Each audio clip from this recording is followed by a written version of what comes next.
Yeah. Look, this is gonna be a different episode. Saw this Jordan Peterson, one of my favorite people to check out on the internet. It's gonna be something cool to listen to on the way home. Something to keep my mind on God. Listen to these different arguments. I'm not somebody who be trying to convince people of God, but I do be hoping I can leave them with a better impression of God. So hopefully I can learn something from this. We gonna cue it up. Reject God. Don't understand what they're rejecting.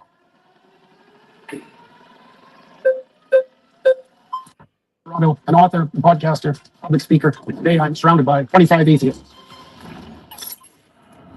My first claim, atheists reject God, but they don't understand what they're rejecting. They can let Jordan Peterson pick the points. Why would you even go in there? Good afternoon, Dr. Peterson. How are you doing? So this claim here that atheists don't know what they're rejecting. My background is in studying to become a traditional Catholic priest, daily mass, daily rosary, going on long retreats, deep into the magisterium and biblical hermeneutics. Like I was thoroughly in it. And it seems like I do know what I'm missing. Is there something that I missed over years of study about this issue formally and living out religion so deeply? Well, you obviously feel that you missed something when you were practicing for the priesthood. Your aim was off then. So there's always the possibility that it's still off now. What was off about my aim in the first place? I don't know. That might take a long time to figure out. But then it seems kind of like this no true Scotsman type of fallacy in which you're the arbiter of people's aims and how they understand those aims to be. How is it that you can claim that people don't know something that you know about their life despite not having met them? Well, it's obviously a generic claim, just like the atheist claim that there's no God is a generic claim. In your case, it would have to be specified more, and I'm not claiming to understand what was going on in your mind, but my experience with atheists is twofold. Is that they have a very reductive notion of what constitutes God, let's say in the Judeo-Christian tradition, and they've often been hurt by someone who was religious or by the religious enterprise or perhaps by God himself, so to speak, and that's left them with an animus. But I think that you have a reductive view of what atheism is. You've defined religion so broadly to include any sort of having aim in life, any sort of cultural archetypes or having a metaphorical substrate. And atheism to you is a very specific type of like three people in the world that are these Raskolnikov type of... He been waiting to get at Peterson, man. I'm gonna go back a couple. He been waiting. You only get one shot. One opportunity. Would you seize it? Include any sort of having aim in life, any sort of cultural archetypes or having a metaphorical substrate. And atheism to you is a very specific type of like three people in the world that are these Raskolnikov type of, they want to get away with a perfect murder. It seems like you have the reductive view of what an atheist is. Well, let's start with your claim. How do you define the God that you're rejecting? Like, what is God to you? You studied in the church, you found that unsatisfactory. How would you characterize what you rejected? I think the average Christian believer, when they say that they're Christian and they believe, they mean some sort of God that is all-powerful, all-perfect, is somehow involved in the matters of this world, and that we look to them through wisdom and with the Logos incarnate in Christ. And it also seems like you don't believe in religion in the way that the average Christian says that they believe in religion. And there are as many gods out there as there are believers, because everybody has mutually exclusive and different views of what God is. So it seems like... If everybody had mutually exclusive views of what God is, no one could speak to each other. The mere fact of communication presumes a commonality of assumption and definition. And it's certainly not the case that I regard any archetypal manifestation whatsoever as equally religious. So that's not a real claim. Let me give you an example. For example, there's a sub-narrative in the story of Moses where Moses is rewarded with a glimpse of God. Okay, and that's one of the ways that God is characterized in the Old Testament story. Yes. Now, Moses is a faithful servant of God and a good man. At least that's the case within the confines of the story. Impossible interpretation. It's the case within the confines of the story, obviously. Obviously. When we look at the Bible can't precisely say anything because there are... What? How is that not the essence of what? Hermeneutic views of this particular book, and that everybody has disagreed historically on. It seems like even the most benign detail about a book this big, and it seems like you can only say that the Bible says something if you first presuppose that it's univocal. So your claim essentially is that Moses in the Old Testament plays the role of a villain or is irrelevant? Because the alternative claim is that he's good. Because we can't talk to those authors. If you are going to start with the presupposition that there's nothing I can say about any of these stories that you're not going to disagree with from the perspective that there are multiple potential competing claims, then I can't speak with you. So we also have a short time here, so I want to get to the core of what you're arguing here, and I'd love if we could... The core of what I'm arguing is that atheists reject God, but they don't understand what they're rejecting. So I'm trying to give you an example of what's being rejected and its complexity. Okay, so God rewards Moses with a glimpse of the divine. So this is a definition of the God that atheists are hypothetically rejecting. A possible one. I said I didn't say the. I said That is possible, yes. Yeah. Okay. So despite the fact that Moses is a stellar character and he's had a long and difficult life and can withstand a lot of difficulty and travail, God puts him between two cliffs. So he can just see a crack of what's in front of him. And when God walks by, he allows him to see his back. Okay. So the implication of that story is that the divine is fundamentally unknowable. It's a pinnacle experience, and that people in their finitude have to be shielded from a comprehensive vision of the basis of reality.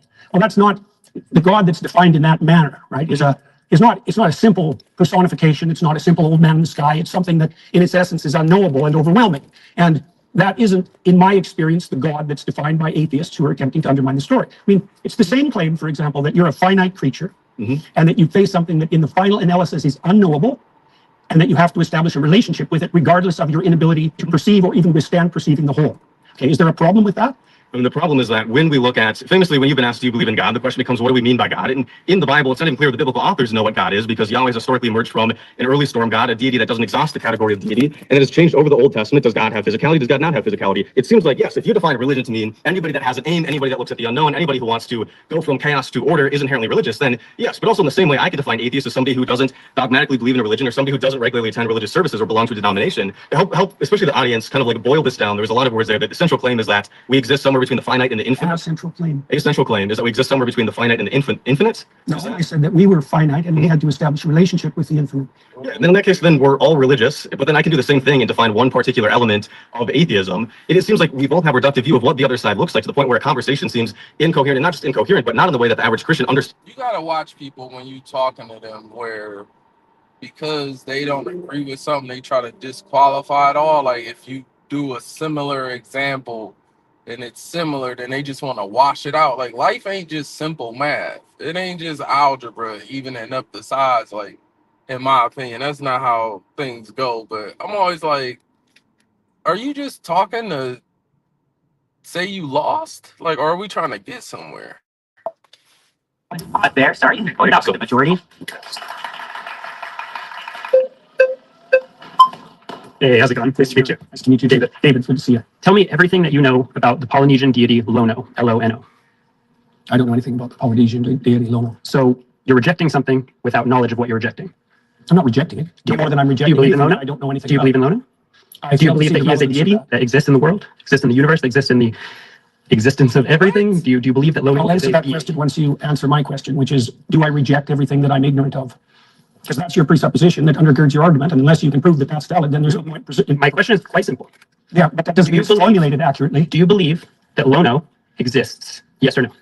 I'm not going to answer that question for the reasons I just described. You already insisted that if I reject something, that if I'm ignorant of something, I reject it. Do you think that everyone in the world has to know everything simultaneously for that to be valid and true? I think in order for your Answer that argument question. to be true, in order for it to be true that we atheists don't understand what we're rejecting, then you need to also apply that to yourself and to Christians and to Muslims and to any other person on this earth, where if you don't understand what you're rejecting the belief in, then you can't reject the belief in it. That's the implication of your I didn't say that I rejected the belief in Lono. I said I didn't know who Lono was. I didn't say anything about rejecting. That's because I've asked you several times and you haven't. But let me get to my even greater point. You're saying atheists don't understand what religion is or what God is in order to be able to reject it fully or completely. We have someone over here who studied it in their own way. I've studied religion. I have a degree in religious studies, specialty in Christianity and Mediterranean traditions. And further than that, beyond me, Pew Research studies suggest that atheists and agnostics actually... Ain't it interesting that these atheists got all this religion knowledge? That's an interesting thing I just thought of. And about religious stories, the foundational principles, than believers. That's because they're more religious than they think they are. Okay. You can... They're concerned with deep matters. And one of the defining characteristics of someone who's oriented in religious direction is that they're concerned with deep matters. Okay. In fact, it's virtually definition. Right, but they also have to identify with a religious tradition and accept the foundational stories that go along Well, with that it. would mean more that they're sectarian than that they're religious. And most people, for example, in the United States, deny that they're religious, but accept that they're spiritual. There. You've been voted out by the majority. Put the comments up to Eric Cole down below. Hey, nice to meet you. How are you doing? Good. What's your name? I'm Greg. Nice to meet you. Put a one in Okay, the so chat if you I can feel hear me like clearly. you're getting at this idea of polysemy, where we have multiple related meanings for a word, right? Like, for example, a famous painting can be emotionally moving in that it changes my emotional state. And when I was on the highway coming here to the studio, I was physically moving. I was changing my position. If I said, I believe the Mona Lisa is very moving, and you said, you don't really understand what you're saying, it's nailed to the wall, I would say that you're the one who doesn't understand what I'm saying, not the other way around. And the way that relates to this is there are many concepts of God, and I'll admit, I find a lot of what you say about that interesting. I'm familiar with it. The idea of this kind of Jungian hierarchical thing, or as a metaphor, or a symbol, or the kind of, atheist, materialist, literalist idea of a agentic, omnipotent, omniscient being that intervenes in reality, right? So when I'm saying that I reject the concept of God, I'm aware of these other definitions of God, but I think that when we use words, we tend to only imply one meaning at a time. So the same way that I would say the Mona Lisa is moving emotionally, but I would not say it's moving physically. I would say I reject the concept of God in this very literal way. But Literal way. the way that God is this omniscient, omnipotent, agentic, supernatural being that sent his son down and has, caused miracles and all these. Then that ain't God. Then you can't say that's God, because God can do all that. You can't. That's an interesting way. I see why you atheist. I see why you You atheist. think that there's an underlying unity of things? Could you explain that question? Well, scientists, for example, believe that science unifies in a comprehensive theory. Do you, yes, no, or there are multiple competing truths? Those are the options. Either things unify or there are multiple competing truths. I know that, for example, like in physics, people are looking for like a theory of everything. And why do you think they're doing that? It's interesting. It's helpful. But they also believe that there's an underlying unity to things. In a sense, yeah. Like the material world and time and space are probably governed by universal laws and principles. Partly that, yes, but that the same thing might extend to a broader domain that would include imagination and value. Could you help me connect that to the prompt? I'm trying to define God, the God that I don't think atheists do a very good job of defining. Here's another question for you. What do you think guides you in your determination of whether or not what you're saying to me is true? Can we go back? Can we stay on what we were talking about? We are. Okay. You're just uncomfortable with the question. No, I feel like you're just kind of throwing different spaghetti at the wall. I'm not. Okay. I asked you a very specific question. What is it that you think guides you when you're talking to me to help you determine whether what you say is true? Logic, memory, reasoning, sensory information. How do you distinguish that from being governed by something that's false? An interesting question. How do you know the difference when you speak between what's true and what's false? So you can imagine Infer, right? I can infer. from what principles? So, and what are you getting at? I'm getting at the fact that your conscience guides you. Is that reasonable? Conscience is defined by my empathy and my reason, or my foundation. Define it any way you want. Okay, so that's how I'm defining my conscience. Is my my conscience is my sense of Right and wrong. Yeah, exactly. Where does that come from? I would say that comes from an evolved capacity to empathize and a recognition of the benefits of engaging with and nurturing that capacity. And then that empathy is constrained and guided by reason, right? Like, for example, I am driving down the highway, there's a kitten in the road. I'm going to empathetically feel, oh my God, I want to save the kitten, but then reasonably, like, I'm going to get hit by a car, right? So that's sort of the process through which I make ethical decisions. How do you, being constrained by reason. Do you think that people can differ in their response to something empathically? Yeah. Is there a mediating principle that can tell you one person who's empathic and another person who's empathic that disagree, who's correct? Interesting. Yeah, I mean, I think that's where we'd have to, talk it out, right? We do that in real life all the time when we have, whether that's a discussion with a friend about the right thing to do in a situation, whether that's a policy discussion about law, right? That's where we can converse with each other, think about things, explain our perspectives, and then kind of reach a conclusion, right? I think we do that all the time. So Elijah, the prophet Elijah, defined God in the Old Testament as the voice of conscience within. Okay. That's a definition. So you're saying by that definition of God, I guess, see, this is kind of goes back to what I'm saying initially. I'm not defining it. Elijah Okay, defined so it. as Elijah defines God. Defined that way in Jonah too. Okay, so as Cardinal Newman also defined it that way. as I'm sure you know many people who define it that way. And it's impressive. You're a very knowledgeable person. I'm not trying to be impressive. I'm just pointing out to you how God is defined in the Old Testament. All right. So to respond to that, I do think there are lots of interesting ways to define God, and that goes back to my Then how do we specify what we're arguing about? What do y'all think? Like, where do you? Because I'll tell you, like, I think some people's consciousness is rotten. Like, that's why I believe in God, because I feel like I came across like real life evil. So, and they conscience I don't think work the way that Jesus be trying to have your conscience work. So, this is he getting there. He getting there. Again, it goes back to my example of the Mona Lisa. Define God as conscience. Okay, so that's interesting, but then you're kind of expanding the meaning of No, God. I'm not. That's how it's defined in the Old Testament. Okay, so- in Elijah and in Jonah. Sure, so whoever, It's not whoever. Elijah is one of the Okay, major all right, Old Testament all right, prophets. all right. He's equally in stature to Moses. Okay, It's not arbitrary. all right, so that is interesting, but it's not relevant to the context with which I am using the term God. It's directly relevant. Atheists reject God, but they don't understand what they're rejecting. you're You being- accept conscience as a guide, and conscience is one of the defining characteristics of God in the Old I Testament. think you're being intellectually disingenuous In what way? because I asked you if you believe that conscience you guided just you. asked me a question and then you stopped me from answering it. In this setting, you understand the way I am using the term God and belief. Not in than the you- least. I don't understand how you're using it in the least. That's why I'm trying to That's define why it. you're My trying to definition ask of you. God as conscience is a lot more precise and oriented than But- your definition of the God that you But hypothetically disbelieve. it's irrelevant to the fault lines of this debate. How is it irrelevant? Because in common parlance, when we're talking about atheist, God, belief, not belief, I we're don't not care talking- about common parlance. I'm trying to get to something fundamental. I think your point is irrelevant to the way that people Which tend to use these point? words. Your point that there are these polysemous I didn't ideas make of that God. point. You did. I I made a specific point characterize that it, God was associated with I conscience. just feel like you kind of retreat into this semantic fog. I'm not retreating at all. I'm advancing, sir. You are retreating. All right. Well, it was very nice to meet you. I Yes, appreciate it. yeah. It's very brave of you to do this. Unit is now up. Soft like very brave for you to do this. Come sit down with me, because I'm gonna get. I like what's the JP, man. Wherever you listen, search Surrounded, plug in, and stay part of the conversation. Anywhere, anytime.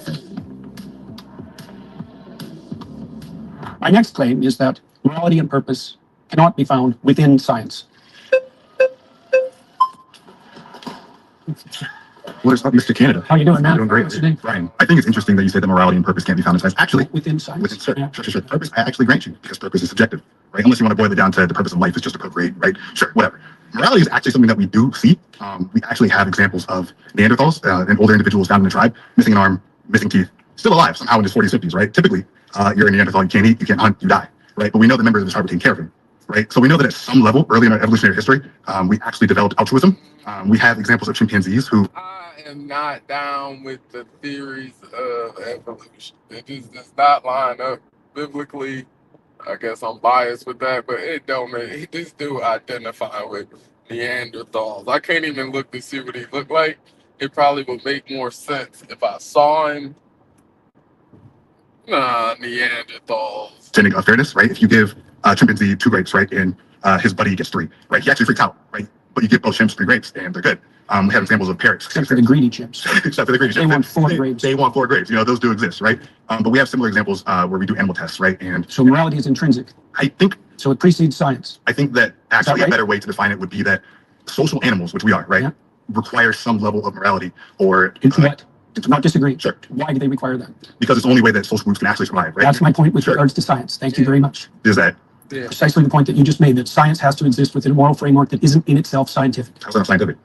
Because it's not derived from the scientific process, as you just It indicated. doesn't need to be the scientific process. It's Hang on, the fact that hang on a second. we are social animals and we need that to exist as a group. I agree, right? but you pointed to the morality of Neanderthals, Mhm. to the morality of chimpanzees. Mhm. They didn't derive that from science. They don't need to. That's not That's how it my works. point. Science explains it. No, science doesn't explain morality. It doesn't explain how social animals would need to be. Well, that's a complicated question. But we see it though. Yeah, but explaining the evolution of morality and explaining morality itself aren't the same thing. Okay, so you're asking why does this happen? Yes, that's more Because we're accurate. social animals and we Yeah, need but to there's be. more to it than that. Is there? Sure. For example, so we're moral animals that have a sense of the future.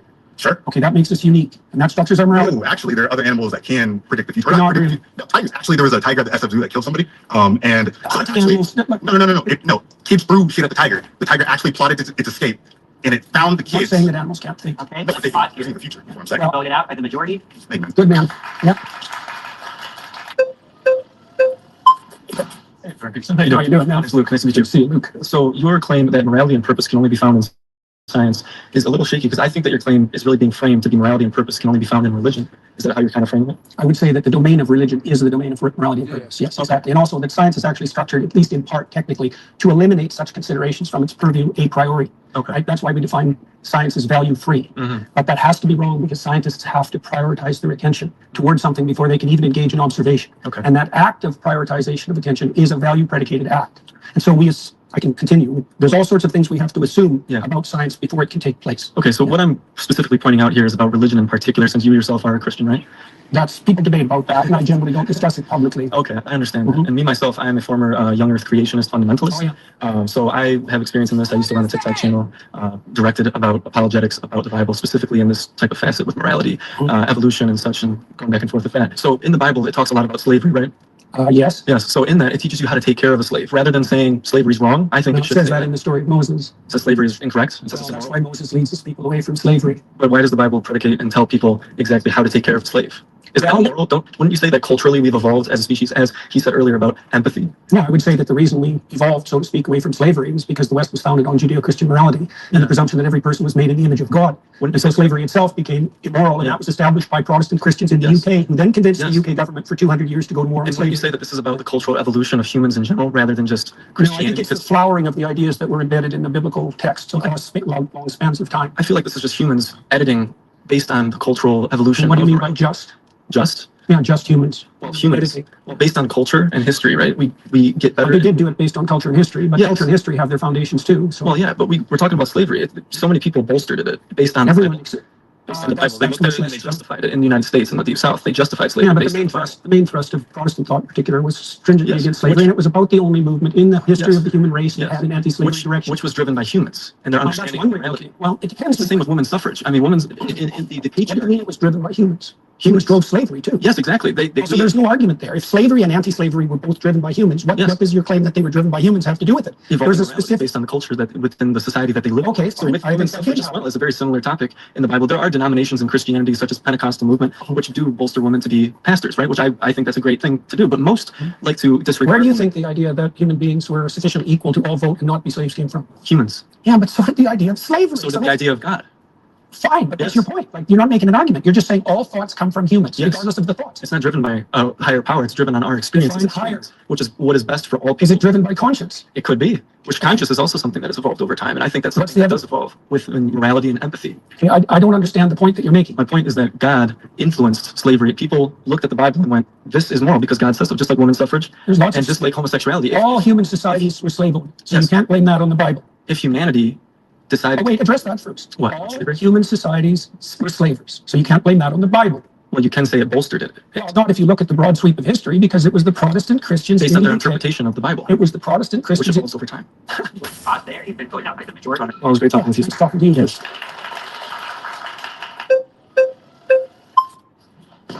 Dr. Peterson? Good to see you, man. Pleasure. What's your name? Brian. So the first thing I would like to say is I would like to engage in this discussion in a symbiotic manner. I would not like to engage where there is one clear winner and one clear loser. Emotions are activated and ultimately comes about the ego. So Awesome. I was about to bon. That's all I can say. Bon. He came in. and I would just like you to really try to understand my position. Deal. Okay, sounds good. With that, if you're saying that morality and purpose cannot come from science, is the opposite of that true, that morality and purpose can only come from God? That's a way of defining it, yes. Okay. That's right, that's good. So I would say that with regard to the first claim, say, atheists don't understand what they're rejecting. Because I would say, by definition, God is the unity upon which moral claims are based. That's a definition. Okay, if there is a God, what is the purpose of life? Well, in the Christian tradition, the purpose of life is to engage in voluntary, upward, self-sacrifice so that the kingdom of heaven can be established on earth. So you're trying to make it to heaven and avoid hell. Yes, that's a good way of thinking about What it. is the purpose of heaven?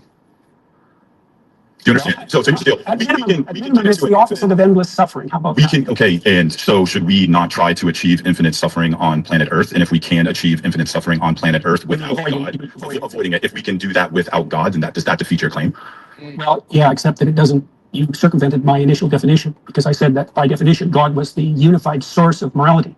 And so if we engage in a moral exercise... When you're talking about morality, though, when you really reverse engineer it and you get it down to its root, you're a psychologist, it really seems like it just has to deal with motivation. People are saying there is a God. There is more specific than that. Well, so let me ask you this. So if there is a God and there is a moral code and it doesn't come at your benefit, are you going to follow it? It depends on how you define your benefit. If it's going to come at your expense, would you still follow it? If God came down and said, here is my moral code and you should follow it, but even if you follow it, you are still going to end up in hell, are you going to follow it? Well, that was the question that was put to Job and to Christ, right? Because they were required, hang on, I'm answering your question. They were required to withstand trials that would break anyone and maintain their upward orientation regardless. And they did that with the motivation of believing that this omnipotent, all-loving God would somehow turn it into a benefit. So they still did it solely for their benefit. So yes, they did. Yes, they did. Let's define benefit. Like, if I did something for your sister, would that be to your benefit? Like, how are you defining your benefit? Do you mean one of your whims gratified now? Or do you mean you and everyone you love and know over some reasonable span of time? So when you're talking about whims, I think you're talking about something that's more dopamine. When you're talking about morality, you're talking about something that's more serotonin and more ultimately satisfying. So you and I agree on a lot. I mean, when it comes to talking about how men should be masculine and things of that nature, you and I are 100% in agreement. We just don't agree on the justification that God is the only thing that provides morality. It's not a justification, it's a definition.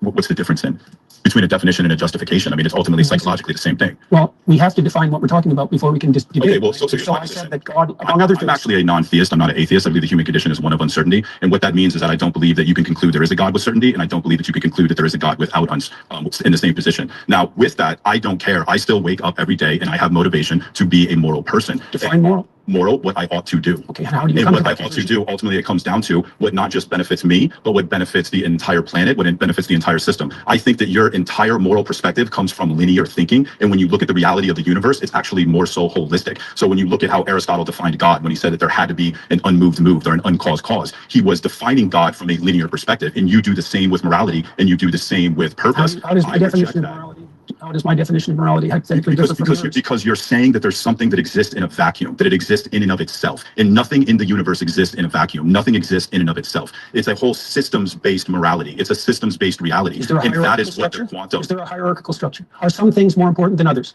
Are some things? I think that some things lead to more benefits than others. Then, by your own definition, some things are more important than others. Yes. Okay. What is there? You've been voted out by the majority.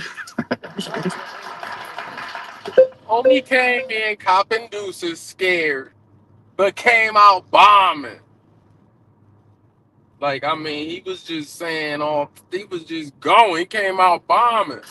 How you doing? Nice to meet you. Nice to meet you. I guess since you said morality and purpose cannot be found in science, it would just depend on like what you're referencing. If you're saying the description of your psychological preferences would be considered within science, sure. But I don't think that you have to say that it comes from science in order to be like an atheist. As an agnostic atheist, I don't know if God exists and I don't believe that God exists. And the only ones that I would really reject would be like the all-knowing, all-powerful, all-good, perfect notion of God that plenty of Christians just like prescribe themselves. So I guess how is that relevant to this claim? You're basing a position of morality and purpose in some like notion of God that isn't the same type of notion of God that typical Christians would prescribe. Your notion of God is what typical Christians? Yeah, typically when I talk to Christians, they say that they believe in all-knowing. How about Cardinal Newman, who defined God as conscience? He's a major influence on all of Catholic social theory. How about that Christian? Sure. So do you believe in the all-knowing, all-powerful, all-good notion of God? Yeah. What do you mean by believe? Do you think it to be true?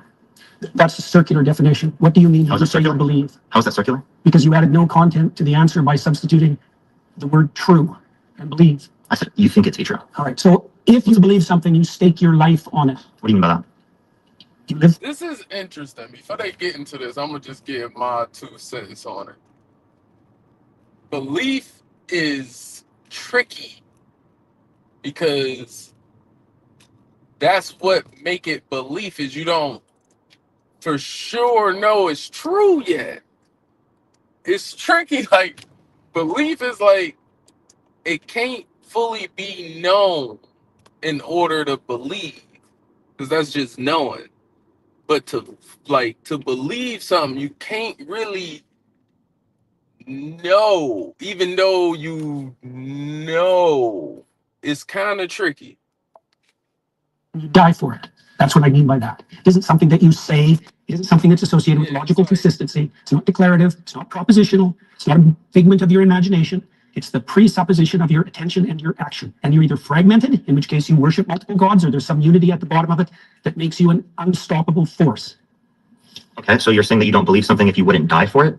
Not really, no. Okay. Yeah. So How would you define belief? Something you say? so I explain, like, I could believe it is the case that this pen exists, but if someone like threatened my life, right, I would lie in order to be able to save my life, Yeah, right? Like, I think you would do that too. You wouldn't lie to save your Don't be life. so sure. That's not. You wouldn't lie to save your life? How much do you know about me? I didn't lie to save my career. I didn't lie to save my clinical Yeah, practice. like Would you lie to like save that's your another thing. Like, belief is something like you. It's more than standing on it. It's like you would die about it. Like, people don't. It's a lot of people out here. Like, I'm happy they lined that up like that. It's a lot of people out here really don't believe in nothing. Like, they really don't. But and then, or they really will die about some things. Like, really believe in a certain life, certain culture, lifestyle. Believe, like, when you believe something, you are willing to die for it. I don't think lying would save them. Can there ever be a circumstance logically that lying could save someone? Yeah, and if you're steeped in sin, you're likely to live in circumstances like that. I'll give you an example. If you're like in like Nazi Germany, and it is the case that there's like Jewish people in your attic and you're I trying to know the protect them, example. would you lie to like the Nazis? I would have done everything I bloody well could, so I wouldn't be in that situation to begin with. It's a hypothetical, and it's not answerable. hypotheticals? No, I can't answer a hypothetical like Why? that because it's Did you- fun. Look, Did you- don't play games. So I don't think Yes, you are. If you present me with an intractable moral choice that's stripped of context and you back me into a corner, you're playing game. I just told you I would do everything that I could Why he to make break, sure that I'm never in. why he break his argument down like that? I can't get my phone. Why he break his argument down like that? Playing game. That's what playing games is. In case y'all didn't know, moving forward, if you was wondering if somebody was playing games with you, rewind that back. That's what playing games with you is. When somebody oh God, I want to go back. Let me calm down. Yo, he broke that down. Playing games. All right. And you back me into a corner, you're playing game. I just told you I would do everything that I could to make sure that I'm never. It's not answerable. No, I can't answer a hypothetical like that because it's fun. Can't answer no damn hyper. Don't play games. Like Yes, you are. If you present me with an intractable moral choice that's stripped of context and you back me into a corner, you're playing game. I just told you I would do everything that I could That's make sure that got to I'm never be in that the situation. By definition the of time you've playing got that. there, you've made so many mistakes that there's nothing you can do that isn't a sin. Being born in Nazi Germany and trying to protect people that you care about, like there could be a Jewish friend that you have and you want to protect them. I think you should have just them give up on addict. that line of questioning. Give up on just like trying to clarify your position? Because you I don't did like, are you like clarify. uncomfortable with me asking this question? It's just a basic hypothetical. Like I could ask It's you. just a basic Yeah, hypothetical. like, where you're, like, if Jews' lives at stake in Nazi Germany, that's just a basic obviously hypothetical. you would lie in that scenario to save their life, but you're like not trying to answer this question That's for some reason. I just told you why. Are you anti-fascist? Like, seriously. It's a tricky question because when it comes to this particular topic, I don't know where you at, but I'm from America. I'm from Cleveland, Ohio. But the topic of Jews and Hitler, you can only answer one way. And it's interesting that the atheists, it's always interesting to me when atheists make like moral claims of like what's right and wrong. It's like, you don't believe in God. So I don't know. Asking, just clarifying. But like, okay, again, you're not answering this hypothetical because you know it shows that you clearly would lie to six I'm someone's life. answering it in a manner you don't find acceptable. Obviously, it's like He mad he's standing on honesty and truth. He might be a devil. This dude might be a devil, man. He is upset that JP hypothetically gonna die on that truth. If he said, first of all, I'm not doing your hypothetical. Second of all, I wouldn't put myself in that situation. Sound like somebody I know. Sound like somebody. Like, I don't know, God be protecting me, so it do be like odd to hear certain situations and hypotheticals, but that's really what the Bible is about, is giving you hypotheticals and how to move, and that hypothetical is not in the scripture. Obviously, right? Logically, because that's already happened. Like that's in the past. You don't have a time travel device. We're bringing this logical hypothetical up to show you that in some circumstances that do happen within the real world, you would lie to save people's lives. So your definition of truth isn't actually how we're typically using it. So what you're trying to do is you're trying to muddy the waters when I ask you, like, do you believe this? Do you think this to be true? So you don't actually have to answer the questions. And plenty of Christians don't like that because they clearly see that you don't really want to be associated with I can Christianity. imagine that I was in a situation where the best I could do as a consequence of my previous mistakes was to tell the least amount of lie I could manage. But that would likely indicate that I had made all sorts of catastrophic errors on my way there. So you would lie to save someone's life. So again, you do believe it to be true in that circumstance, even though you like lied in that scenario. So Yo, I know this dude. I done watched his channel before. This dude that he's talking with. I've seen some of his clips. I think I might be being racist right now. willing to let other people die for it. So that's not what you see to be true then, seemingly. You're doing exactly what I said you were doing at the beginning of the conversation. You're generating an implausible, restricted, hypothetical with no precursors to back me into a How's it corner. possible? Is there something contradictory about it? Nice to meet you. Yeah, it was pretty cheap. My next claim is that everybody worships something, including atheists, even though they might not know it. They do. Everybody do. Hi. Good work. Thank you. Hi there. I'm Zena. So I want to start off with like defining terms. Yeah. How do you define worship? Prioritize. Prioritize. So almost like having a preference over something rather than the It's a other. hierarchy of preferences, Yeah. and you use it to direct your attention. Right. So whatever you're attending to, you're worshiping. Right. So I've kind of become a little bit familiar with your idea of like this value-laden hierarchy. Yeah. Right. And you kind of posit that at the bottom of this hierarchy, or you call it top or bottom in this Yeah. case, at the bottom of this hierarchy, this foundational priority in your life is going to be considered God. That's right. Correct. Yes. Right. I'm trying to imagine a situation in which could there be that someone has a priority at their foundation that is different from someone else's. Oh, definitely. Right. So we can have different conceptions of God. That's why we fight. Right. So essentially, there's not one God, but there are multiple gods, and these gods exist in some realm of truth. Like it's true that this person has one God and it exists. Yeah, probably better to think about it as multiple values, but that there's a hierarchy of values with something at the bottom. Right. But the bottom is God, and there That's are a definition, yeah. yeah. So at the bottom is God, Yeah. and there can be multiple people with different conceptions of God, and they're each valid in being called God. So there are multiple gods that exist. It depends on what you mean by valid. So far, so good, but it depends on what you mean by valid, because I would say that some foundational conceptions don't play out when they're implemented. So if you put the wrong thing at the foundation, you end up in hell, for example. That's what happens in totalitarian states. Okay. Yeah. So you're So saying they're not all equal. Like all foundational principles are not equal, even though they might be equally foundational. right. Right? So what makes one kind of foundational tenet like better than another one? That's an excellent question. Iterability. Imagine that you play a game with someone and you're a kid, and it's fun. So then you play again and again and again. So repetition. It's playability across multiple iterations. So then you have a friend. A friend is better than having a game. So- Right. So that's one. Breadth of application is another. So if it's just for me now, it's not as good as something that would be benefit to both of us across time. Right. So we're explaining like characteristics that can be applied to like these types of like foundational values. But why is it that this iterability makes it better? And what does better mean? Well, one hallmark of better is likely to be selected voluntarily. So it's Another invitation. descriptive kind of quality. So we're talking about characteristics that in some type of system with a goal, an output being like, we could maybe say happiness, right? Or some type of Harmony. harmony. Yeah, Right? that's better. Not happiness precisely because it's too short term. Exactly. So there are things that we can see as better or worse to meet this goal or meet this output. But what we're interested in, though, is what could make these things, regardless of any system, right? Well, imagine that you set up a system and you implement it, and it produces the opposite results to which you intend. Well, that's not a good system. Exactly. Right. So Not a good system. principles are lacking because when you implement them, the game degenerates instead of moving towards the aim. Right. So we're talking about what's the system? When we talk about something being moral, right, just absolutely moral, it means that without a system, right, this thing is simply moral with no reason. Like, stands independent, this thing is good. So I'm trying to figure out if such thing can exist. And if so, do you believe that these things are moral in and of themselves, like self-evidently moral, or are they moral in accordance with the system? I can't define them any more accurately than I already did, really. Okay. In regards to morality, when we talk about the divine, when we talk about God and religion, these moral tenets and religion, right, and God exist as good because it is God, right? So it's self-evident, right? Without any kind of goal or output, this thing is good. So I want to figure out how there's an element of that that's true. So, for example, in the story of Job, Job is unfairly tortured in consequence of a bet between God and Satan. So Job is emblematic of someone who's being hurt for no apparent reason. Okay. So Job's response to that is that he refuses to lose faith in himself, and he refuses to lose faith in the ultimate goodness of being. Okay. And those are axiomatic decisions. They're not exactly evidence dependent because he is suffering. There's an arbitrariness in that that's reminiscent of what you claimed. So I'm essentially trying to figure out, do you believe that something can be good, like stands independently, something that can be good? I don't know what you mean by stands independent. Can be independent of people? Independent of people. We can use that, or more so, I want to be more specific. Something that can be good, right, regardless of any end goal. It's just good. No, I think good is tied up with goal. Goal. Okay, I completely agree. So, in a sense, this is why the religious goal in Christianity is the establishment of the kingdom of heaven on earth. It's goal dependent. Okay, right. So it's in reference to a goal. So, or the goal would be the institution of Christ. Someone's goal, right, can be something that doesn't encompass being in congruence with God or being with God. No, the thing that they want to be in congruence. That's right. That's right. That's good. That's right. The thing they want to be in congruence with is fundamentally equivalent to their goal. So, what makes someone a Christian and what makes someone not a Christian? What makes that's what I'm trying to figure out. Because that's a good question. Yes.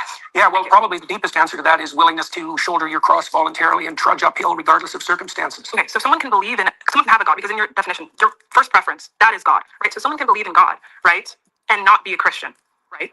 Yeah, well, there's a statement that Christ makes in the Gospels. He says, not everyone who says, Lord, Lord, will enter the kingdom of heaven. So not that they're even saying that they believe in God, but they just know. But that's why I'm saying this to you, is that Christ himself points out that there's a difference between people who say they believe and people who act it out. And the fundamental issue is the action rather than the stated belief. But he also says that, to be saved, right, you must believe God has died for your sins or that God has resurrected in some way. So it's like, I don't necessarily think that we can take from the Bible and say that, like, acting in accordance with God necessarily means, or acting in accordance with, the principles of God, the principle of sacrifice that you talk about, means that you are Christian. I don't see how you can get that from that interpretation, kind of justified us. I don't think that the fact that you sacrifice is sufficient to make you Christian. So can we repeat once again what you believe makes someone Christian?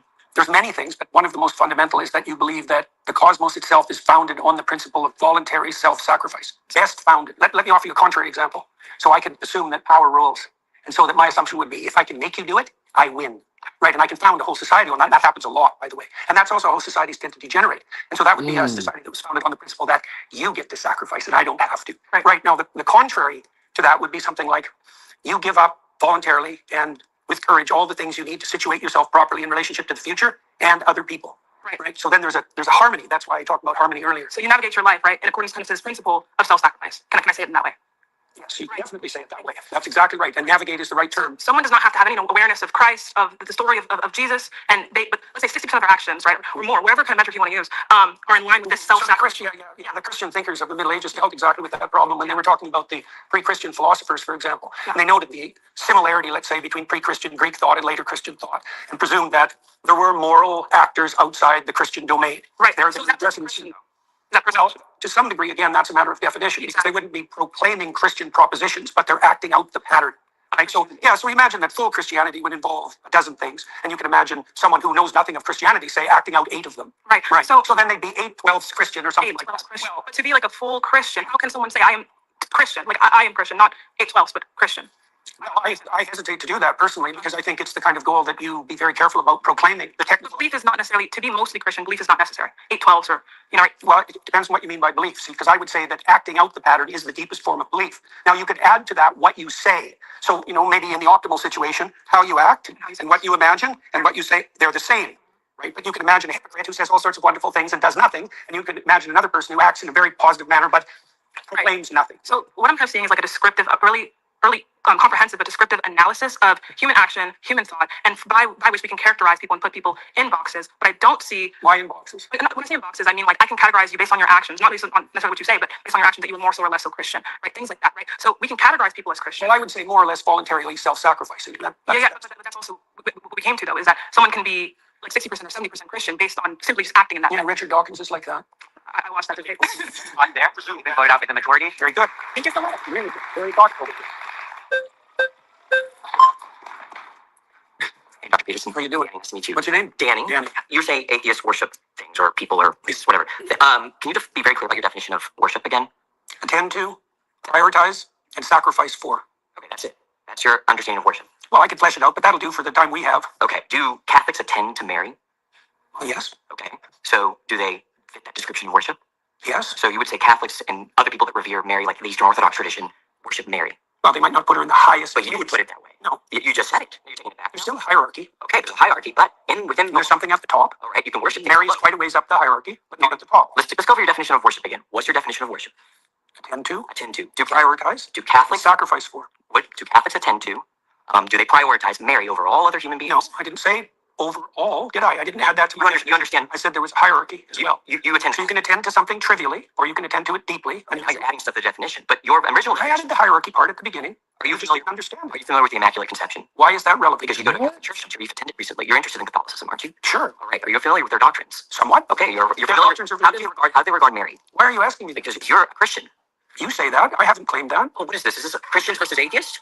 I don't know. You don't know where you are right now. Don't be a smartass. Well, I mean, either you're a Christian or you're not. If you're a smartass. Either you're a Christian or you're not. Which one is it? I could be either of them, but I don't have to tell you. You don't have to tell me. I was under the impression I was invited to talk to a Christian. Am I not talking to a Christian? No, you were invited to. I think everyone should look at the title of the YouTube channel. You're probably in the wrong YouTube video. You're really quite something. You are, aren't I? But you're really quite nothing. Right? You're not a Christian. I'm done with him.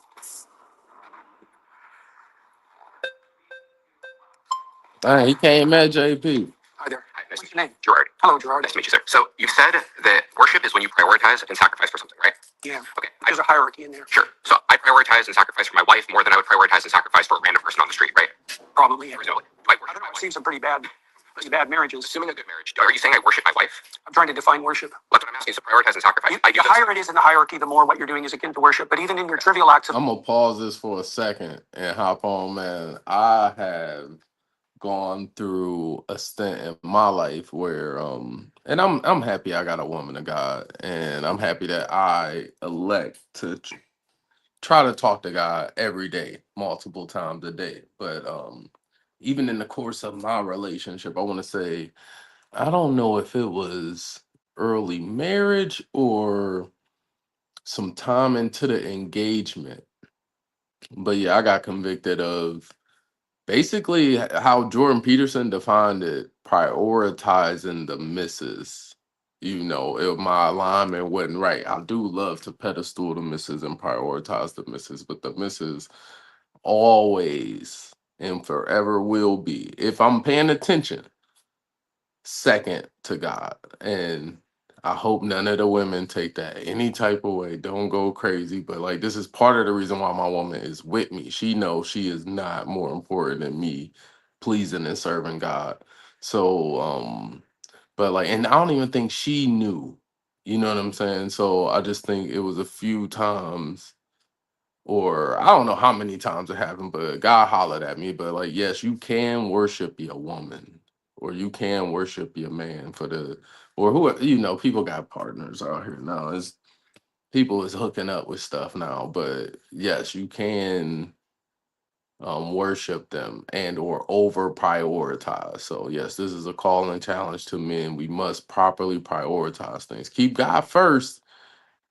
And then I think God got some other stuff he wants you to prioritize after that. But the first thing is the main thing. Let's keep the main thing the first thing. You're prioritizing and partaking in worship even if you don't know it. So I am partly, well, with regard to your wife's sake. So why do you value your wife? You do value your wife. I love her, so I prioritize and I sacrifice for her. Right. So that's within the confines of love, let's say. Sure. What else does it serve? What else does what serve? Your love in your marriage? I mean, I'm married to my wife because I love her. That's also why I prioritize and sacrifice for her. I certainly wouldn't think I worship her, and I don't think anyone else would make that argument. I'm trying to make the definition. Okay. Yeah, that there's a hierarchy of attentional priority, and as you move up it or down it, depending on whether you think about it as a pinnacle or a foundation, you move more towards worship.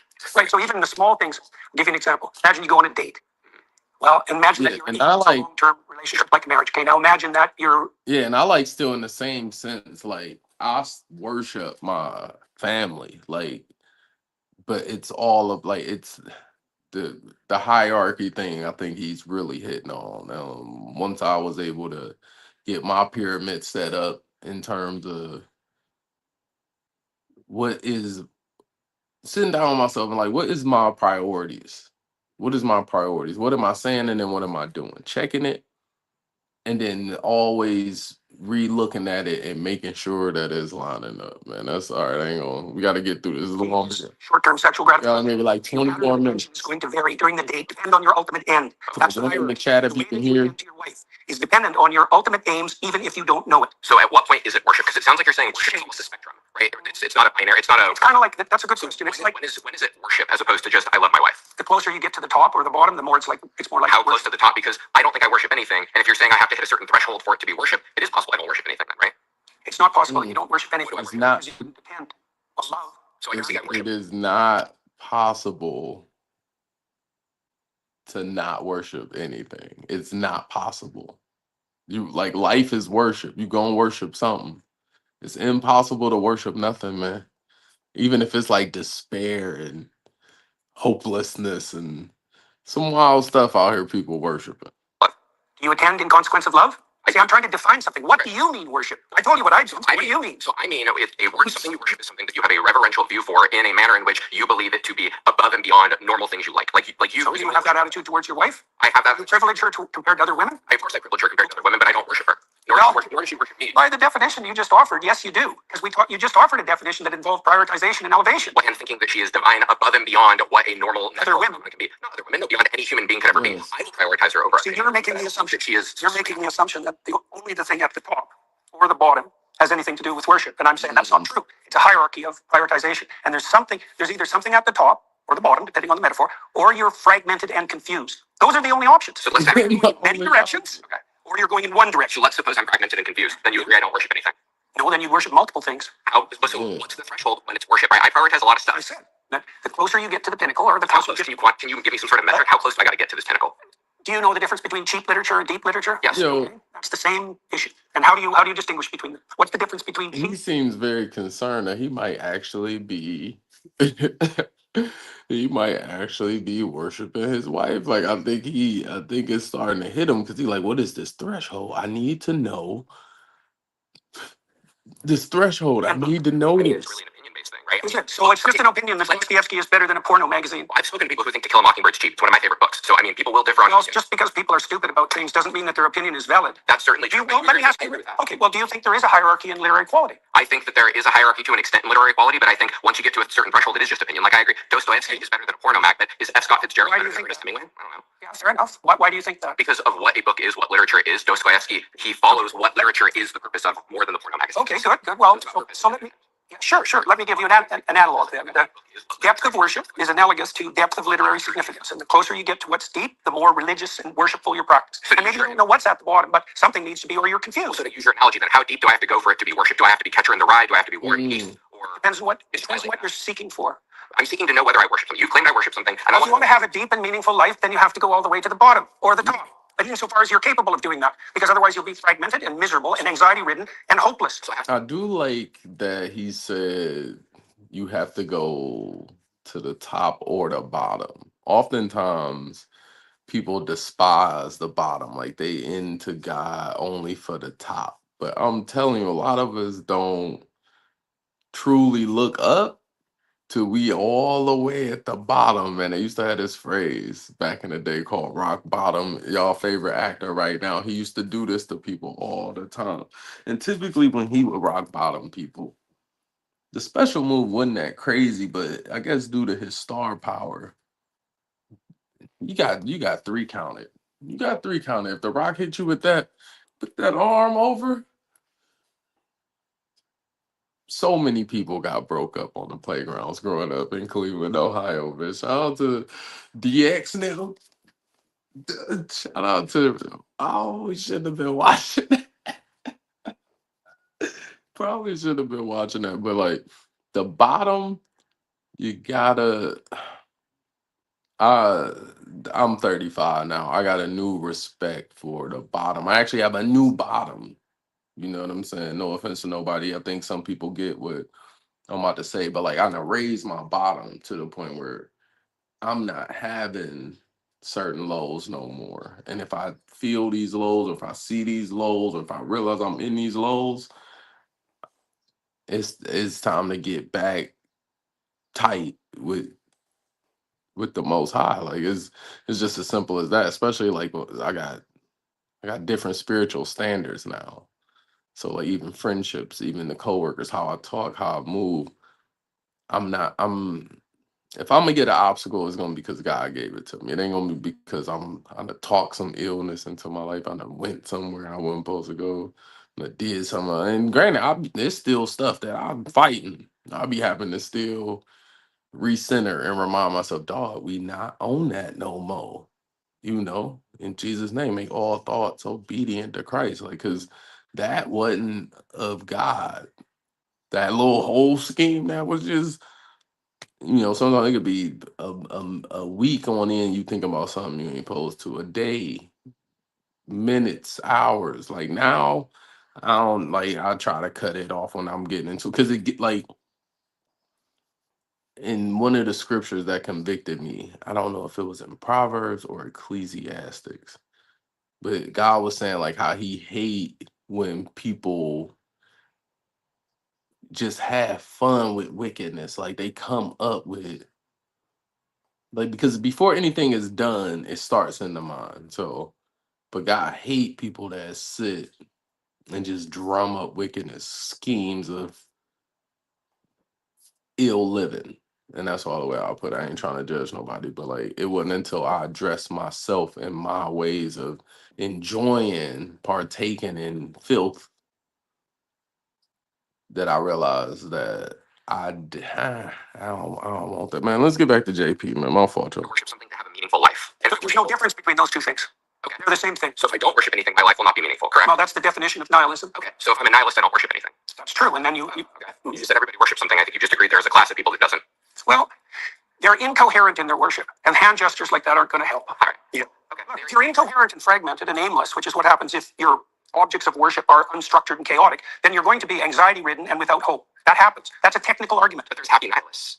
Oh, How do you explain that there are happy nihilists then? Because well, you just said they the can't. mere fact that you state that there are happy nihilists doesn't make it true. Like, what's your evidence? How do you measure nihilism, and how have you associated with happiness? And what's your definition of happiness? And have you compared them to religious people? Because if you do, by the way, it's clearly the case that religious people over the long run have better mental health. It's a well-documented fact in psychological literature. Sure. So your claim is just a claim. It doesn't stand on anything. So you disagree with the claim that there exists even one happy nihilist? You didn't say that. Okay. Would you agree there exists at least one happy nihilist in the universe?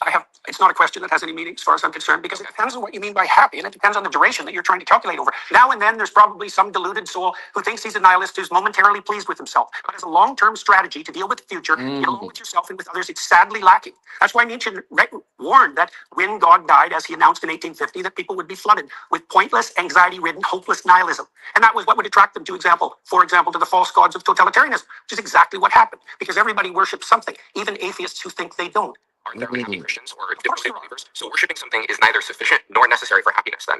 Well, terrible things can come your way regardless, and that does happen. But it's the case that even when circumstances become deeply troublesome, that how you're oriented makes a big difference. So I'll give you an example. So the book of Job deals with the issue of unfair suffering. So Job is a good man who has everything taken away from him in the most painful possible way. To settle that, right? With Satan, yes. And so he makes the axiomatic presumption that he won't lose faith in himself or in the spirit of being itself. And that helps him remain calm and forward-looking through his time of trial. Doesn't he absolutely curse God? No, his wife tells him to do that. Thank you. My final claim is that atheists accept Christian morality, but deny the religion's foundational stories. I like that. So God says that you can own people as property. He says that you can beat them with a rod too. He commands genocide in Deuteronomy and in Numbers and in Samuel. I mean, they have a goddamn baby barbecue in Numbers. Like, is all of this in line with Christian ethics? No. So then God doesn't fit within Christian ethics. Well, the biblical library is a continuing story, and everything written in it has to be contextualized by the entire text. There's 65,000 hyperlinks in the biblical text. You can take pieces of it out of context and criticize them, and that's what you're doing. But that's a mistake. I think it's an analytic mistake, because you're putting. I like how, and this is something that I cannot do. You know what I'm saying? Hold on, let me get back over here. This is something that I cannot do. Like I struggle with telling people like, oh, you ignorant. Oh, you dumb. Oh, you ain't really read. Or, oh, because the hyperlink thing is real. And I side with God. I ain't gonna front. Some of that stuff, a lot of people like to think is crazy and what type of guy would I never read. I be in the book, so from A to Z, I think I got a decent grasp on what God was getting at and what he was commanding people to do and different things. Like it's still some books I do struggle with digesting, like Leviticus. A lot of laws in there, a lot of rules in there that ultimately Christ came because Christ got rid of a lot of them dietary laws. There was a lot of stuff about eating and unclean. Jesus came and cleaned up everything, man. I'm telling you, because even I think it's stressful reading through some of that Old Testament, the Leviticus and all that and all them. They was messed up. They was messed up, but I struggle nowadays with because I know that because Jesus told me his people perish for lack of knowledge. You gotta you gotta read it yourself. You gotta read it yourself. Cause he just came out. He came out. Blah. Matter of fact, we're gonna go back. I'm home now. I can pod now. We podding now, yo. He commands genocide in Deuteronomy and in Numbers. Oh, he and came Samuel. out. So God says that you can I ain't enforce got my property. mic hooked up for the gunshot. Oh, hold on. I'm gonna show y'all the run up. Oh my gosh, hold up. Christian morality, but deny the religion's foundational stories. Hold up. We're gonna get the intro and then we're gonna get how they ran up. The final claim is that atheists accept Christian morality, but deny the religion's foundational stories. Look at that. Woo! Quick nerds. So God says that you can own people as property. He says that you can beat them with a rod too. He commands genocide in Deuteronomy and in Numbers and in Samuel. I mean, they have a goddamn baby barbecue in Numbers. Like, is all of this in line with Christian ethics? No. So then God doesn't fit within Christian ethics. The biblical library is a continuing story, and everything written in it. Let's go back because he thought he had Jordan Peterson, but the mic didn't drop. Ain't nothing worse than swinging a haymaker at somebody and not knocking them the fuck out. Like it's only a few things you could do in life where immediately after you know you messed up, and one is trying to knock somebody the fuck out, and they don't even flinch. They don't even flinch, man. It's a disheartening feel. I've never had that feeling of going for the yin. Yeah, I mean, going with the yin. But I would imagine it was like how. It's very nice to meet you. So God says that you can own people as property. He says that you can beat them with a rod too. He commands genocide in Deuteronomy and in Numbers and in Samuel. I mean, they have a goddamn baby barbecue in Numbers. Like, is all of this in line with Christian ethics? No. So then God doesn't fit within Christian ethics. Well, the biblical library is a continuing story, and everything written in it has to be contextualized by the entire text. There's 65,000 hyperlinks in the biblical text. You can take pieces of it out of context and criticize them, and that's what you're doing. But you ignorant. Oh yeah. You ignorant. I see what JP did. Are you ignorant? That's a mistake. I think it's an analytic mistake because you're putting the cart before the horse. I really don't think so. I think that if we say that something is Christian ethics, then I think that all of the books essential to Christianity would fit with it, especially if it's like the main character. When we're talking How do you deal with the morality of war? So how do you think you should deal with the morality? Sure. Because I feel like the morality, like I feel like Christian ethics, like this is kind of, I guess I just think it's like kind of an absurdity to say that God doesn't fit within Christian ethics, but sure, well, we can go on my ethics. That's totally fine. I don't know what you mean by an absurdity. What game are you playing with? I just think that it's an absurdity to say that the Christian God doesn't fit within Christian ethics. That like the Christian God is Christian. You said that the specific statements that you made don't take the context of the stories into account, and so that your analytical approach is faulty. Sure. Don't put words in my mouth. Sure. Then let's. He said no. What I said was you're ignorant. That's all I said was you don't know. You're ignorant. That's all I said. God doesn't fit within Christian ethics, but sure. Well, we can go on my ethics. That's totally fine. I don't know what you mean by an absurdity. What game are you playing with? I just think that it's an absurdity to say that the Christian God doesn't fit within Christian ethics. That like the Christian God is say the that. Christian. You said that the specific statements that you made don't take the context of the stories into account, and so that your analytical approach is faulty. Sure. Don't put words in my mouth. Sure, then let's go through the example. Yeah, so, and I apologize. So let's go through the example. So in 1 Samuel 15:3, God says, go and slaughter the Amalekites, slaughter the men, the women, the children, the infants. What's the justification for that? Is that in line? That's a good question. See, he just highlighted his ignorance. He just highlighted his ignorance. There's a reason why he told. There's a reason why he told him to go do that. And you got to go read it for yourself. It's actually one of my favorite stories. Actually, one of my because it's deep. It's deep when lives is behind it. And people got to die behind it. And most importantly, if God say you got to die, it's interesting. It's interesting. That's a good question. We gonna, but that is a good. God says, go and slaughter the Amalekites, slaughter the men, the women, the children, the infants. What's the justification for that? Is that in line? That's a good question. Some of them spots, he says, slaughter the animals and don't let that live. That's a good question. I don't really know what to do with the terrible, blood-soaked, saturated history of the human past. I don't know. And I don't think anybody knows. I mean, what you try to do in your own life, as far as I can tell, is to conduct yourself in a manner that makes such things much more unlikely.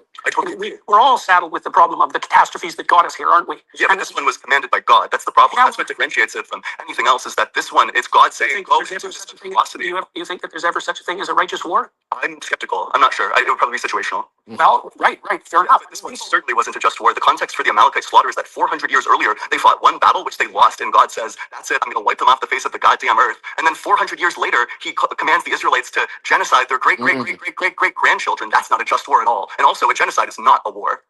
Well, a genocide can be a war, but absolutely not. Nope. The genociding of the Amalekites, the men, the women, and the infants, that's not a war. The infants are combatants. Look, I already said that it's very difficult to look at the blood-soaked past and to know exactly what to do about it. The answer I gave to the gentleman who was sitting here before you is that it's necessary to read a text like the Bible at all of its levels of analysis simultaneously. And there's a directional morality that emerges across time that has its roots in the Old Testament, for example, with its restrictions against murder specifically, that makes itself manifest in the Christian texts as the insistence on voluntary self-sacrifice as the foundational belief. That's a profoundly anti-violence ethos. Do you have the belief in your theology? What do you think about that? Wait a second. Now, redress. So, so I'm about to address it, but I'm addressing with a question. Do you think that God is by his very essence perfect? You'll have to provide more. Sure, just like maximally great knowledge. I think sure. I think so. Yeah. So does a flawless thing change? Does a flawless thing reveal like more and better information over time? Or would a flawless thing say, here's what's good, here's the absolute good thing to do at all circumstances in time? Well, we know some of that.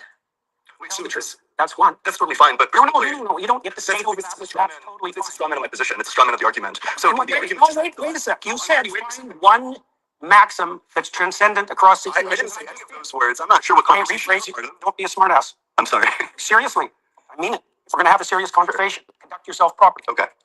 Rephrase your question. So in my mind, I guess by my lights, a perfect being doesn't change. A perfect being, if they're maximally good, maximally moral. Does our understanding of the perfect being change? Our understanding might, but how do we distinguish? I agree. How do we distinguish between that, though, at the human level? How do we distinguish between our transforming understanding of perfection and perfection itself? We can only speak for our own lenses. Presumably, a perfect being would be revealing all of these aspects all the time, especially if God's outside of time. I don't know how a God who's outside of time is revealing different things at different times. That just seems like incoherent to me.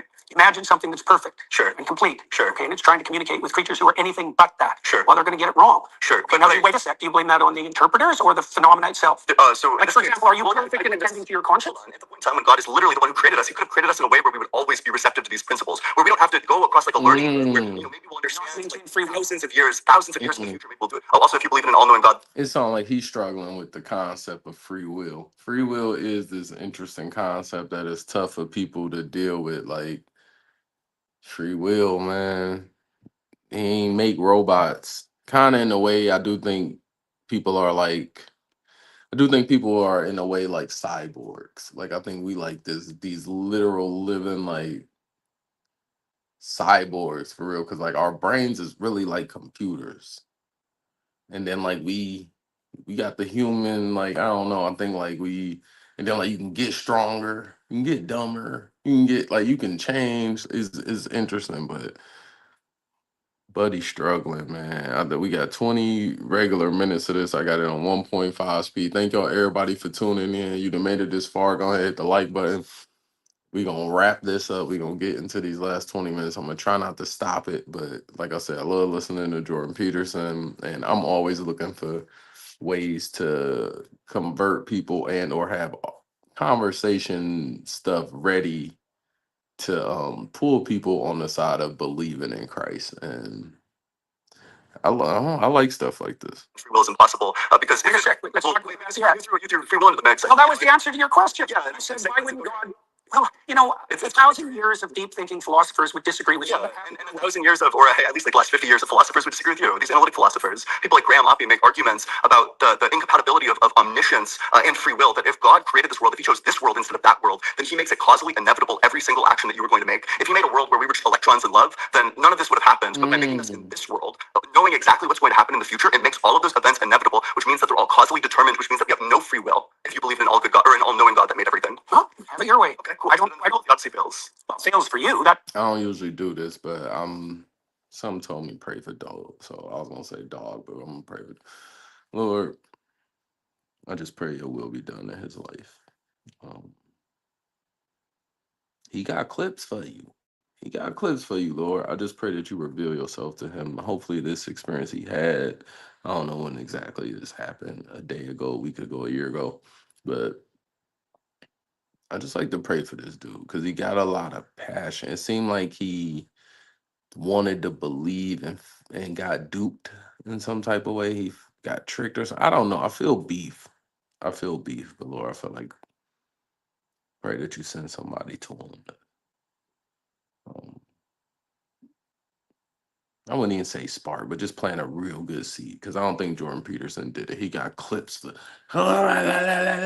he got clips for Jordan Peterson, but I felt something for him, and something told me to pray for him. Just pray your will be done in his life. I was hearing stuff. I thought somebody tried to walk in the garage. doesn't mean you've disproved it. I mean, you tried to make a case for a causally deterministic universe. I don't think there's any evidence for that at all. Do you think that God could have created a different universe than the one that he created? I have no idea. Okay, so then there's going to be a double bind, right? So either he couldn't have done it, in which case he lacks the power, or he could have done it, in which case we don't have free will, because he chose this world instead of that world, making the events of this world instead of that world inevitable with his infallible. I don't understand where you're headed. Which means that the free will defense fails. I don't understand where you're headed. No problem. I don't know why it's relevant to the issue. Do you acknowledge that under your view, free will doesn't exist? No. Oh, then do you want to respond to the argument? You'll have to phrase it more clearly so that someone like me can understand. Yeah, got you. So God already knows in advance everything that's going to happen, which means that by making this world instead of that world, everything is. God not only know everything that's gonna happen, but he like know all the paths that people may take. You know what I'm saying? You know what type of what in the Doctor Strange, what in the God Strange? God know all the paths that you would take. And he go the steps before you. God be out here busy. I was about to say for no reason, not for no reason. God be busy. He going the steps before you. But he know all your ways. Like, y'all better get down with the creator, man. I'm down with the creator. Which means that God's act of causing this world instead of that Inevitable world doesn't mean determined. is causally inevitable if God chooses this world instead of that world. Doesn't mean determined. Causally inevitable means determined. No, it doesn't. Absolutely, yes, it does. Well, have it your way. Okay. That's not the case. You've been voted out by the majority. Please return.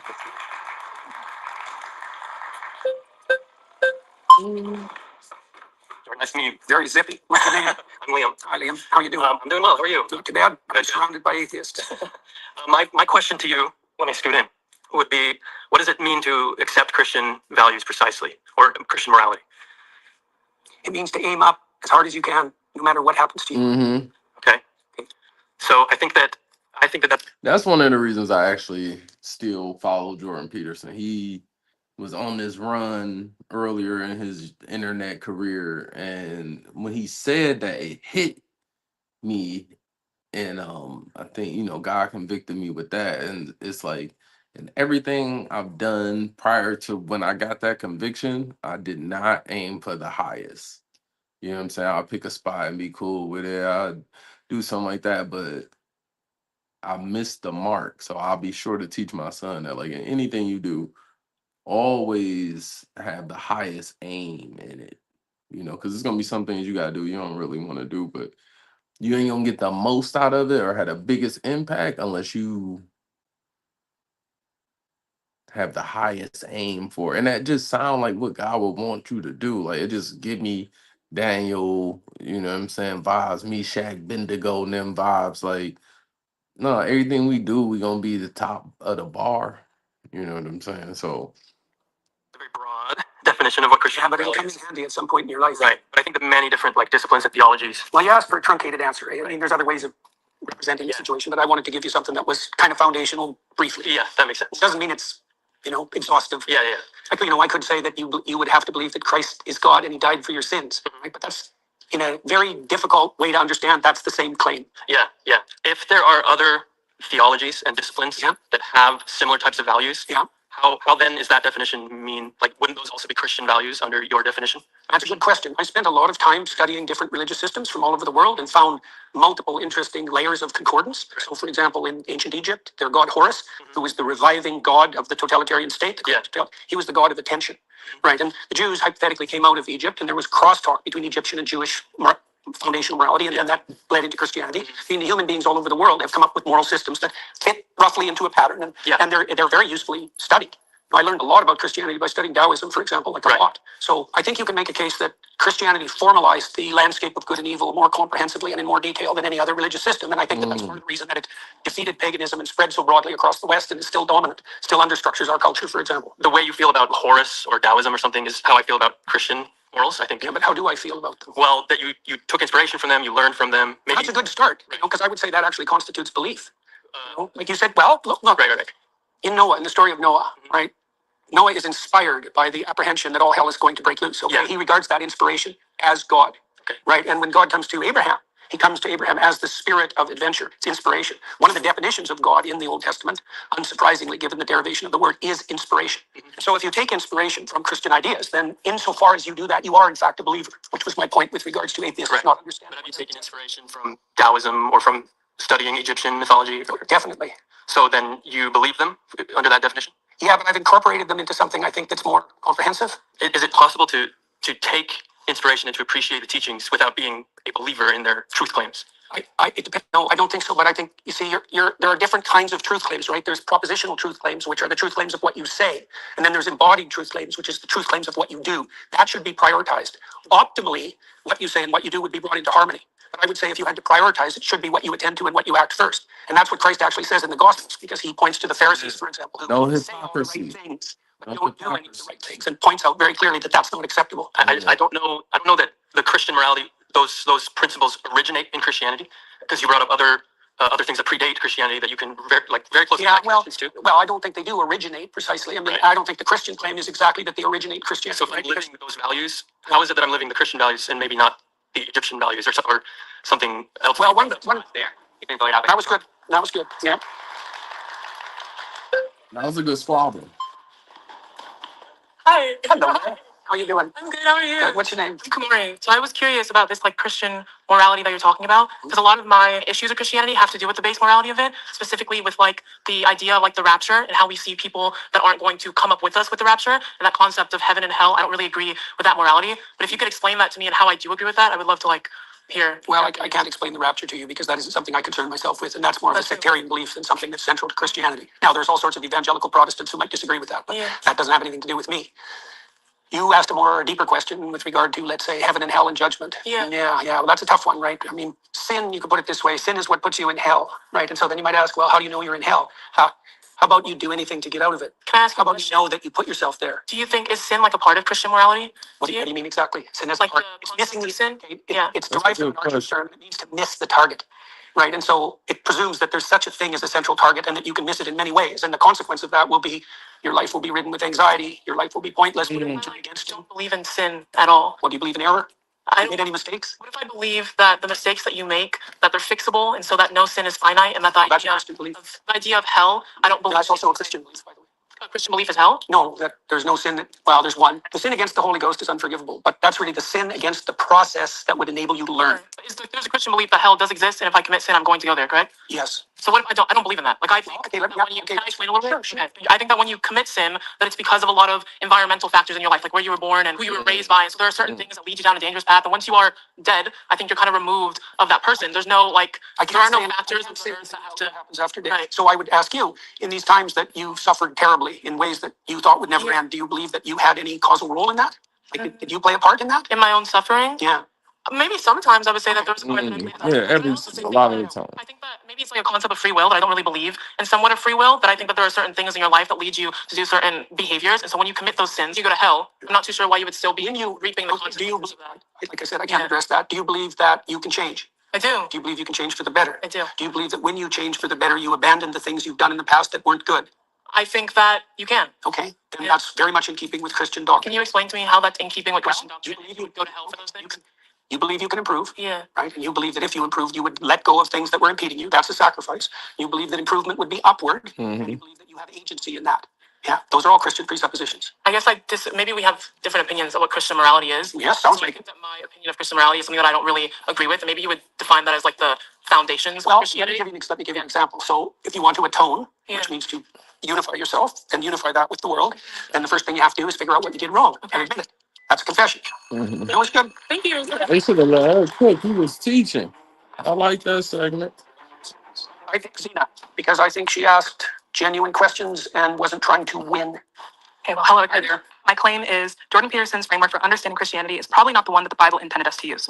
In regards to the way that you interpret the Bible, I don't see, you have said in some circumstances that there's not a way to kind of say whether or not ontologically the historical claims made by the Bible are true. Like, for example, the story of Cain and Abel. You said that this story is like a meta-truth in the sense that it exists all throughout time culturally. And the way that you define meta-truth, I don't see a distinction between that and like a metaphor, right? But and you also said you cannot say whether this story was true. You can say that it exists eternally, metaphorically, but you can't say that it's true. And if you can't say that there are historical facts being said in the Bible as stories that weren't really said with much ambiguity, how can we say that we can understand the Bible in the way that it's meant to be interpreted? Like, if you cannot make any claims about these stories, right? You don't know whether they're true or false. How do you know that your interpretation is the correct way? So that's why I picked you. You ask intelligent questions. Yeah, that was good.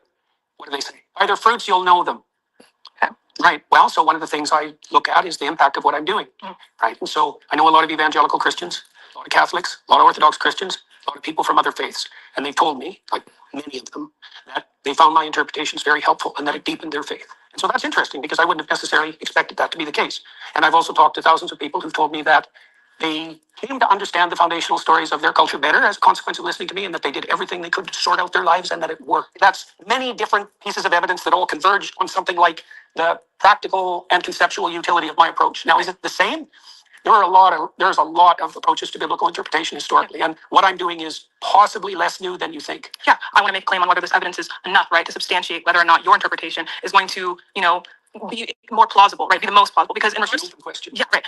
So in regards to how we interpret the Bible and how we see the Bible, something can add value to someone's life. An interpretation can add value to someone's life. An interpretation can connect you to your conception of what your faith is. But if it's the quote unquote interpretation that God does not intend, that can lead to a plethora. That's certainly the case. That's why the medieval Christians were so concerned about heresy. Exactly. Yeah, because they felt, and that's why the Catholics objected so much to the Protestant Reformation, because they believed that the fractionation of Christianity would result in an indefinite fractionation, right? Well, and that's exactly what's happened. Right. So yeah, that's definitely a problem. I think one of the foundational principles, for example, there's a foundational principle in the Old Testament of hospitality.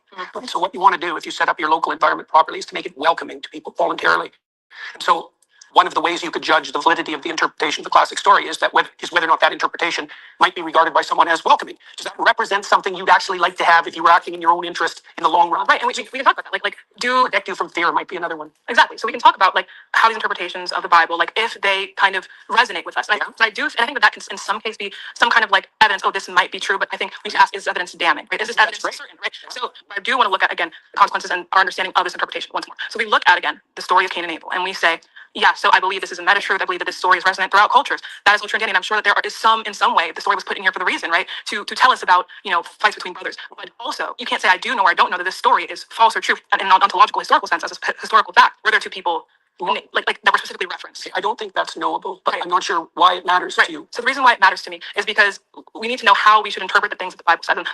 Anyways. Right, but like if we interpret sometimes poetry, sometimes history, sometimes facts, for example, the reason why it's important, right? Very important is because, for example, we talk about something like God says, I believe it's like 1 Corinthians 15, 17, something about how belief in God specifically as someone who resurrected or as someone who died for our sins is important, right? But we have to look at, if we can interpret that as just like, you believe that God is a symbol of sacrifice, that is different from believing that there was an actual person named Jesus Christ who died on the cross for our sins. So if you believe one and not the other, that can be the difference between you going to hell and you going to heaven. So if we cannot make, like, we cannot say that we know whether or not certain historical facts in the Bible happen, like even as just like events, like, does the events matter? Because again, God dying for our sins on the cross was an event. If we can't say that we know these things happen, these things did or didn't happen, this then leaves us to kind of like the conundrum of how do we know what we are meant to believe, what the Bible intended for us to believe, and this can be very, very important to like our faith.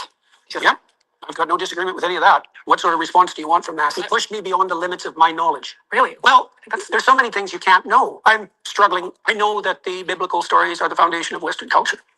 I know that the consequence of those stories has been the genesis of a society that is in the main freer and more abundant than any societies have ever been. I don't exactly understand the relationship between those stories and that outcome, but it's not nothing. Right. But I don't know the answer to the questions that you're asking. You know, it's the case that forever when people have been interpreting religious stories, they wrestle with exactly the question that you just described.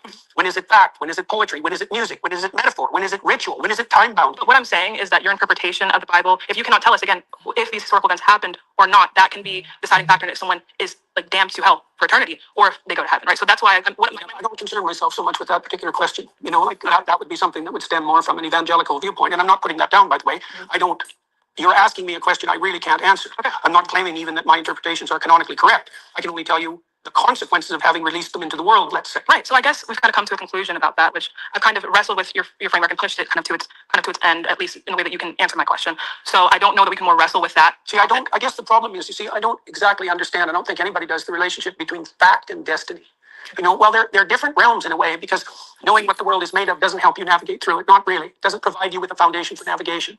But knowing the facts of the world is obviously useful. And the relationship between those two things, and part of that's the mystery of Western civilization and the continued competition between science and religion. To bridge this kind of understanding between fact and destiny is like an important question that the burden is on Christianity to answer, and specifically interpretations of Christianity. And if we can't, why is the burden on Christianity? Because it posits, right, that this interpretation, right, is going to be a way to understand God. But if it's faulty, right, that what evidence would you accept? That would be an interesting question, because I've seen people try to answer the question, and I've never really been moved, because I can always attack, and then it kind of gets to this point where the answer is I don't know. Well, here's an answer. There. Sorry, that's fine. All right. Well, thank you so much. Well, I definitely think the right case. That was very good. Very good. I don't like talking to win, but there were portions of all the conversations that were truly productive, and that it's instructive for people to see the distinction between a debate that's aimed at local victory and dominance, let's say, even of ideas, and a discussion that's predicated on mutual exploration and establishment of like a harmonious understanding and peace. Jordan Peterson, out of all of the kind of theists that are on the internet, he's one of the better ones in regards to just like being genuine as a person. But I do feel like he has a lot of, I guess, wordplay that can make it a little bit difficult and kind of just muddies the waters in regard to what we define as Christianity and atheism. Jordan Peterson, I credit to turning me into an atheist. I had a blast talking to him today. I think if the average person followed what Jordan Peterson said, they'd realize that fundamentally Jordan Peterson is not a Christian, in fact, uses many atheistic principles, and operated under bad faith by seeming to forget what basic words meant when he didn't want to answer a question. His definitions can kind of shift a little bit depending on the moment, and I think that he wasn't afraid to flex that definitional muscle. I felt really good about our conversation. I thought that it highlighted some key issues in Jordan Peterson's theology. I hope he reflects on these issues and maybe deepens his perspective on them in the future. With Zena, she was able to build up such a rapport that he chose her in the end, and they were able to have an extended dialogue, which is something I had hoped for. So maybe I learned a little something from Zena about being more cordial. It's extraordinarily useful to be able to model productive debate and conversation for people and see how my thoughts were landing with people who are particularly skeptical, and to put that in front of a large audience and to assess the consequences. All right, man. I don't know. Do we want to get into that? I don't even know if we got time. Maybe I'll do another segment of this. One progressive versus 20 naggers. I seem to be liking some of these Jubilee radio series that I'm doing. Y'all want some of that? Progressive. Area code down below. Shalom, y'all. Shalom. Wishing all y'all peace and blessings. Comment below freely. Let me know what y'all thought about this. Was I talking too much? Did I not share enough? Was it too much of the other thing? I don't know. Just get in the comment section. I want to hear y'all talk about the arguments that they was making. Shalom.